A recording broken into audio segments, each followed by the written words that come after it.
this is Sarah again. So now we're going to go over some of the features of Bartlett Instruments' newest controller, the Genesis touchscreen controller. So come on over here and take a look at this. Really exciting on this control board. The great thing about it is that you have, instead of just having 6 user programs, you have 32 user programs with 8 segments in each program for an enormous amount of programming ability and storage for this, for all of your different firing schedules. So to program your control board to fire, you simply start with pressing the load button. Over here on the right hand side, you have your scroll bar. This allows you on every screen, if there's a list, to move up and down through your list. Now this control board is set up for both potters and glass artists. So the first 2 on this list are for potters. You really don't need those. So we're going to scroll down here. You have 2 choices. You can either do pre-programmed glass firing schedules. Pretty basic. You choose your glass. You say, okay, I'm going to slump, tack fuse, full fuse, or do some casting. So let's just do a full fuse. The program gets loaded. You see here it says it's glass full fuse for COE 96 in a medium speed. Well, let's say you tell me, but I don't use COE 96, I use COE 90. So we're going to go in here and edit. You have the opportunity to edit all of your different features of it. So COE 96, well, we don't use 96, so we touch the 96 and we choose the 90. Check the box and save. So now it's changed it. You don't want to go medium speed? That's okay. We can go slow and we save it. You don't want to hold for 15 minutes? We can fix that too. We're going to come in here. Hours are to the left, minutes are to the right, numbers are literal, and you have a maximum of 4 hours hold time available to program into this controller for each segment. So we're going to hold it for, let's say, 30 minutes. We save it, and now everything's on there. We press copy, user 1, and yes, we're going to copy. It always asks you if you want to continue. And now it says it's set to factory defaults. So now we've got custom user 1, medium, slow.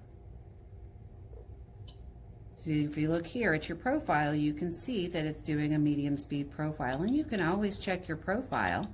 This particular program has 8 segments with several different holds. You've got your 2-hour hold at your anneal time. You've got several different pieces in there. So let's go back. And now we're ready to fire it. So once we're ready to fire, we press the start button. The Genesis controller has a start now, start later, and a non-functioning remote start. The 2 we need to look at are the start now and start later. If you want to program a delay in there, if you want it to start in a couple hours, you press the start later and program the number of hours you want it to hold before it starts. But we're just going to start now.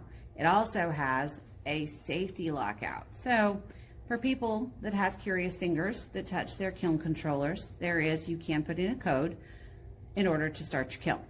Now, the basic code is just 1. It comes from the factory that way, and if you don't have curious fingers, you just leave it at 1 and press start.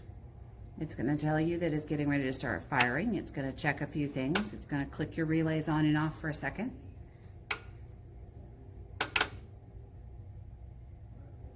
And then it says it's firing. Okay, so now let's show you how to program a ramp hold firing. So we're going to go back in here to load. We're going to scroll down to custom because we do want to customize it. Now you can see where you already saved that full, medium, slow, full fuse one in there. So let's start with user 2 because it's blank. And it's going to choose user 2 and it's going to load it. That gives us the ability, and it tells you that it's loaded here, that gives us the ability to edit the program. Now, the amazing thing about this one is you can name your programs. You simply touch up there where it is, and you can name the program that you're firing. So let's say that you have a very specific program for a very specific bowl mold. You can put bowl or name it whatever you want and save it. And then it features it up there and you know which one you're looking for. So in this instance, let's just do a basic 2-segment program. So in order for right now, it only has 1 segment. So in order to add another segment, you're going to press the segments. You're going to add a segment. You have the ability to insert a segment if you need to insert one. So let's say you need to put one in between. You find out, I need a bubble squeeze in here, so we need to put one in between 1 and 2. So let's go here and press the 2. You insert a segment. It will insert above the line that you chose. So now we have a 3-segment program. Again, you can delete a line too. Delete segment. There it goes. Now we're back at 2. So in order to program this, you simply touch the one that you want to program. So we're going to program your ramp rate on your first one to as fast as possible. So as fast as possible for this controller is 9999. You save.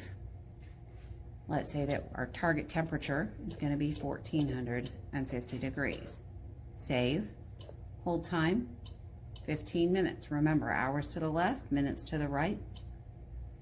And now we're going to go into a slow controlled anneal. So let's say we're going to go at 450 degrees an hour for our second ramp rate, but we're going down by 450 degrees to 960. So let's say we're doing COE 96. So we'll do that.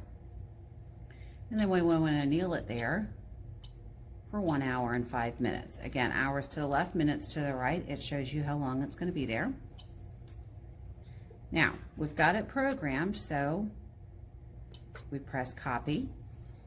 Now, if we're rewriting the same one and we want to keep that as the same one, we just choose that user number 2. Yes, we're going to copy. And now you see here on your display screen, it shows you user number 2. It's your bowl. Simply start your firing. Again, basic lockout from the factory is number 1. Now down here, after it checks everything, down here you can see what your current temperature inside your kiln is. You can see how long it's been firing. You can see what its target set point is and what segment of how many segments you're in. This control board also has the ability to hook up to wireless. If you are able to connect to a wireless router, you can hook this up to a wireless router. That gives you the ability to use the Kiln app on your smartphone by Bartlett Instruments and monitor your firings. You can't control, you can't program, but you certainly can monitor your firings without being right next to the kiln. So that is a great thing. It also gives you the ability to download firing data if needed, and also gives you the ability to download updates so your controller is never out of date. All you have to do is go to Bartlett's website and download all of that information. The website information and all of that can be found in the control book. So if you need to fire, if you need to change things while you're firing, you can just press the adjust button. It allows you to add hold time, it allows you to add temperature to your hold, and it allows you to skip a step. It also allows you to change your alarm temperature. The basic alarm is set to off. So let's say that you have something you need to do during your firing, but you need to know when it gets to 1300 degrees. You come in here and program it to 1300, and it'll start beeping at you at 1300 degrees. But again, the basic is just left off with 9999. If you need to add temperature again to the current firing, it adds it in 5-degree segments. If you need to add hold time, again, 5-minute increments. So those are the basic features of the Genesis controller. So if you have any other questions, you're always welcome to give us a call here at Olympic Kilns.